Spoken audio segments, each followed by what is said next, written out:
Hey guys, it's Maymay, and I asked you guys in our last live show if you would like for me to do some gift ideas throughout the month of December.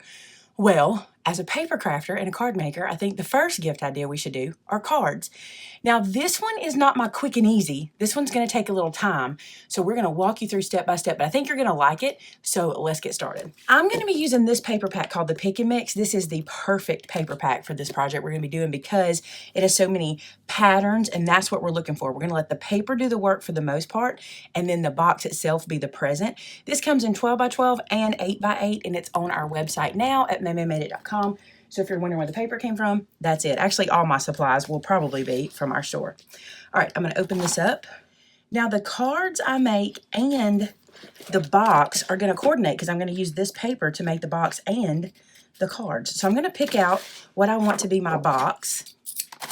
So from that Pick and Mix pack, I've chosen this sheet of paper to be my box. It is double-sided. I really don't care which side lands where when I get done, so I like both sides, so I'm just going to go to work on it. It's a 12 by 12 piece, but I need it to be 11 3/4 by 12. I just need to take 1/4 of an inch off one end.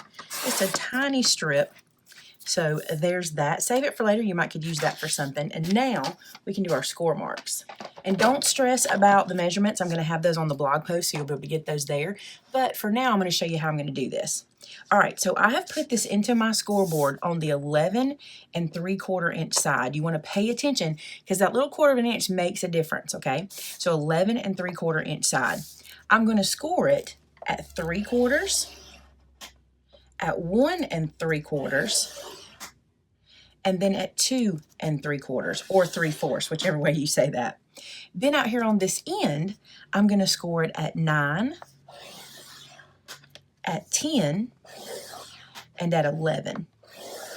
Okay, so then I'm going to turn it and I'm going to score it again. And this time on the 12-inch side, we want to score it at 3/4 or 3/4, 1 3/4, 2 3/4, and then we're going to come work on the end. We're going to do it at 9 1/4, 10 1/4, and 11 1/4. And that is the score marks. Now, I know you can't see it good on this piece of paper, so I've made a sample to show you. So I'm going to show you how that works, and I think it'll make this much clearer. So in order for me to get this whole thing in, I had to stretch my screen out, but I want you to be able to see all of this. So this is what it will look like once it's scored. This looks like overkill, but I want to explain to you for just a second why I'm doing it this way. Because this is going to be a gift that will last for the whole year or maybe longer, I wanted to spend a little time and make this box very sturdy, and this is going to help us do it. The style of box we're making will help that happen, okay? So this is what it's going to look like. Now, we're going to cut some things away, all right? The only thing we need to save in this corner is this little square. So this and this and this and this and this and this and this and this can go away, okay? And we're going to do that in all the corners. I'm going to cut that real quick so you can see. So all 4 of our corners will end up looking like this, okay? This is going to be the tab that we glue our box together. This is going to be what creates the sturdiness of the box. All right, so I'm going to run around. I'm going to do that on all 4 of this corner. I'll do my other one off screen so you can see it. I think you can see this box better, or this color paper better.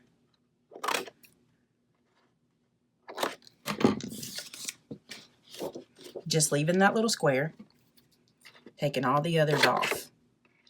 Again, this is a little more detailed than I normally do because I like a simple, quick, easy craft, although this one is simple and quick. But I think because we want this one to last the recipient a while, we need to make it sturdy.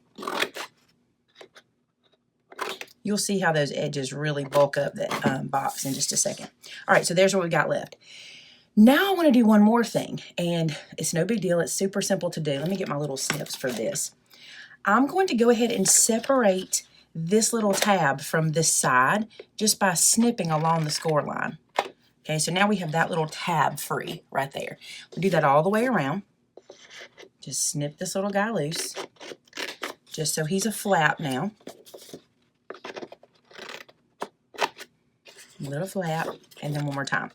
Now, something I've learned over, making boxes for a while is that these crisp square corners can cause some bulk. So here's what I'm going to do to get rid of that. I'm just going to take a tiny snip at an angle Can you see what I just snipped off of there? In the corners or on the sides of this flap. Let me take this out and then I'll show you what I mean. So see how I just cut little angles on either side? That will help me get less bulk whenever I fold up.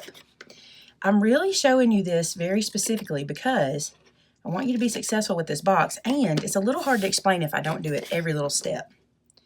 So I'm going around to each one of these tabs and cutting a sliver away.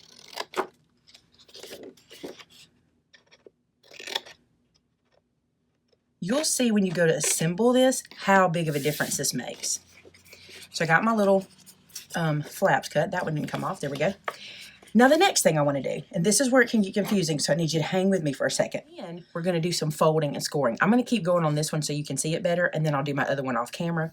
So here's what we're going to do. We'll start over here. We're going to fold that first score line in, and you want to crease these down. Sometimes I don't crease, sometimes I just finger crease, but because I want this to stand up, I'm going to crease it nice and firm. I'm going to fold this back out and then do the next line, which is here. Okay, this short line, I'm going to bring back on top of this piece and score it. Now, the reason for that is this. I'm going to go ahead and show you. This is going to be the side of our box. It's going to stand up.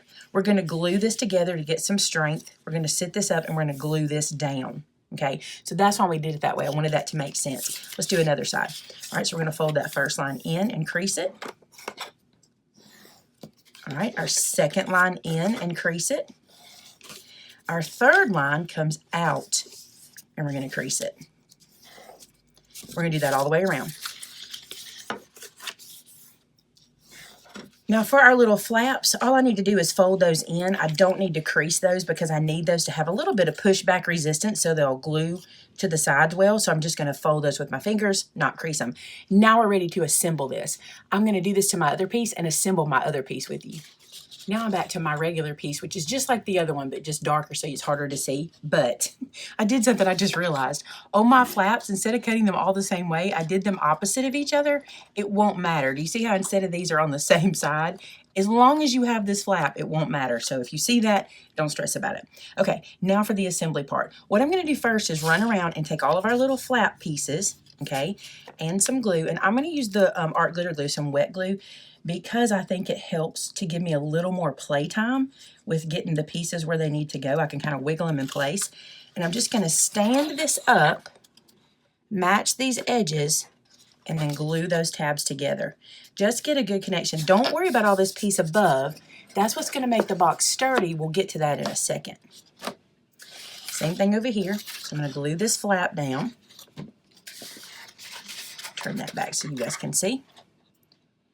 This is the part, once I get this going, it will make all of the work you've done make sense.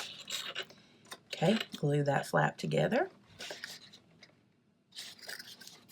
One thing you might want to consider with paper like this is called white core paper, which means that it has a white edge when you cut it.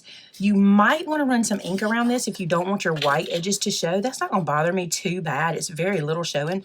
But just a tip, if you don't like the white edges, just run some ink or even a Sharpie around the edge, and it'll hide that.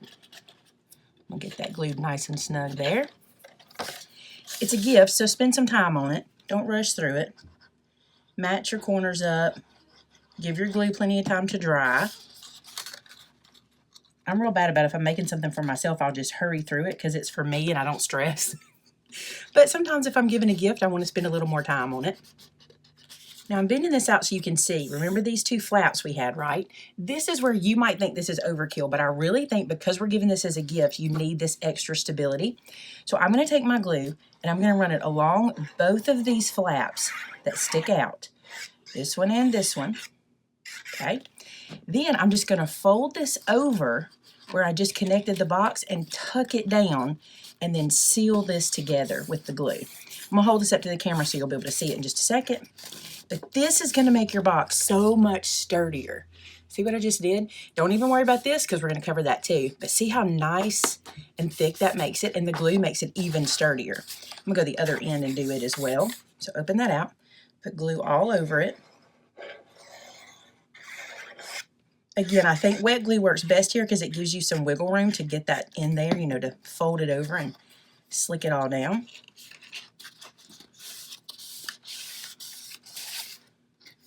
Don't worry about the bottom. We're going to cover that anyway. Cool, right? I love how this box turns out. It's nice and sturdy and thick. It's one thing you guys always ask me, like, is cardstock sturdy enough? If you think your cardstock is not sturdy enough, you can always double it. But sometimes I look for ways like this to make it really sturdy enough. So then just slide this into place. I have to work kind of quick because that art glitter glue, I forget. I'm trying to take my time, but I need to hurry a little bit. And I'm getting a little resistance right here. Remember how we took some bulk out of those flaps? You can do the same thing in these edges. If you find that you're getting a little resistance, maybe just trim those at an angle. Let me show you what I mean. This little flap, you might want to do the angle trim here as well to make sure you don't get any of that resistance. I probably should have done it, but I didn't do it on my sample and I didn't have any trouble. But if you do, just do a little trim job before you fold it down.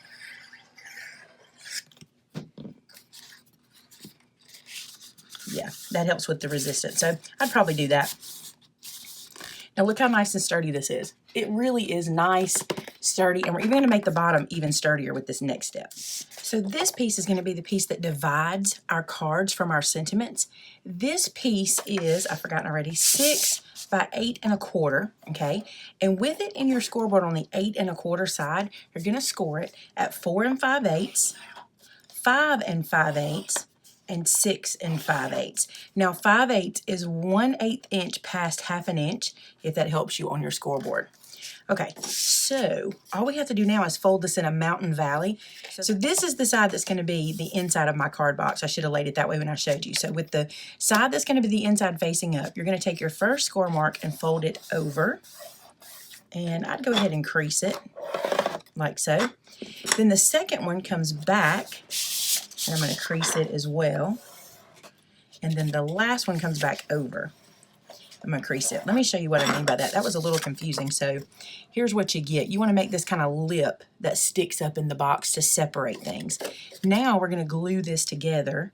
Just going to run some glue in that seam, just like so, and close that down. I think I'm even going to lay it down and kind of squish it good. Get a nice tight closure there. So now we have this that's going to be our separator. Now I'm back to the box and I'm going to glue in this divider. So I'm putting glue all over the back of it. And this is what's going to help make our box sturdy also, is this little piece. Now the thing about the box is it's only 1/4 inch different from one side to the other. So it's only slightly a rectangle. So you will have to kind of pay attention to it, okay? So this side is going to hold your cards. Let me show you a sample of that. So I've got 6 cards and 6 envelopes and plenty of room for more in there. You could easily add, you could probably do twice this. Of course, we haven't put our card fronts on yet, but you could easily do 10, I'm sure. And then our sentiments are going to go here. So these are my card bases and envelopes I'm going to use. So let's move on to making the cover for it. For the lid, I'm going to use some clear acetate. I think it'll be pretty to be able to see through what we have inside the box. Now, the scoring of it is super easy. Here's what I'm going to do. I'm going to run it around in my scoreboard, and I'm going to score it on 1 inch all the way around. So here I'm going to start. I'm going to score it 1 inch. And I'm going to run my scoring tool down at 3 times because acetate is hard to fold later. So you want to get a good score mark. So I'm using the chubby end of my tool first. Then I'm going to come back with my little skinny ball on the other end. And with medium pressure, I'm going to run down the middle of that line. And it will kind of help me have a better mark. And I'll be able to see better. I'm going to do it 3 times. So there's 1 scored at 1 inch. I'm going to turn it and do all 4 sides at 1 inch the same way I just did that one. So score 3 times with the bigger tip. And then a couple times with the smaller with medium pressure.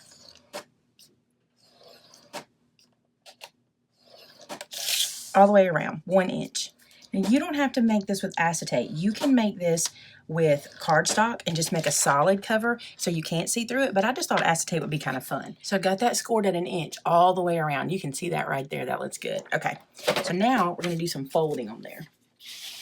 Actually, before I fold, to save myself some headache, this is where my adhesive is going to go in these little corners. I have not found in all of my years of crafting an adhesive that works perfect with acetate that leaves it, perfectly clear. So here's what I've decided to do. I'm going to use my sticky tape, which basically covers this whole square in the corner, and then I'm going to burnish it down really good and hide it as best I can. It's not going to be perfect, but it's going to do decent. I got a little block to help me cut it. I think that helps a good bit. So I'm going to lay this down here, covering as much of that corner as I can. Tear that away. So see, I've covered that whole corner. I'm going to do that on all 4 of them. This sticky tape works really well with the acetate. It just, it's not 100% crystal clear, but it'll be fine. Don't stress about this little bit. Okay, now we need to fold this. Here's another tip I have for the acetate, okay? I find if I place a ruler on my score line, I get a better fold, especially if it's just to get me started on that fold. So I'm just placing a ruler there and getting that one started. I'm going to come around and do the same thing. Because I lose it in my eyesight. And maybe because I've gotten older and I've got over 40 eyes. Well over 40 eyes at this point. But it absolutely goes away from me when I'm playing with it. So I have to kind of have myself a little cheat, and this works. All right, so now I should be able to see it to crease it down real well. See how it just kind of goes into place now much easier. So find what works for you and go with it. I'm going to crease this nice and snug now. So there's one side, then the next. It just really helps if you do that with the ruler. Acetate can be tough to work with, and that's probably why a lot of people shy away from it, but I agree with you. It can be tough, and I don't enjoy it, but I do like how it looks in a finished product. Looks like a store-bought product. Okay. Now that we've got it all scored, we need to do some snipping. So I'm just going to come down here to each one of these little squares and snip one side. So I've snipped that apart there. I'm going to do the same thing on this end. This is what's going to make our flap, and I'm just snipping it on the score line. Come here. I can see my score line now since I folded it so tightly. And then here. All right, now we can remove the adhesive release tape and start sticking these down. Now, like I told you, it's not going to perfectly go away, the adhesive, the sticky tape, but it'll blend in pretty good, and I'm going to show you what I'm going to do to even help that further. So just fold these over and stick them together. And then I'm going to take my bone folder and I'm going to burnish that adhesive super well.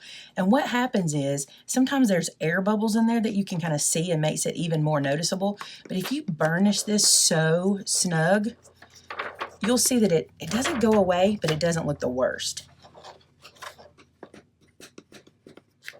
You'll kind of see those air bubbles start to go away. And the air bubbles are something that really show in there. Also, in this corner, it's not very snug, so I'm just going to pinch it.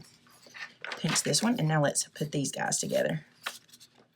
If the acetate and the adhesive bothers you with the adhesive showing through too bad, you can always run a piece of ribbon around it or cut some cardstock and kind of run a piece of cardstock around the edge to kind of hide it.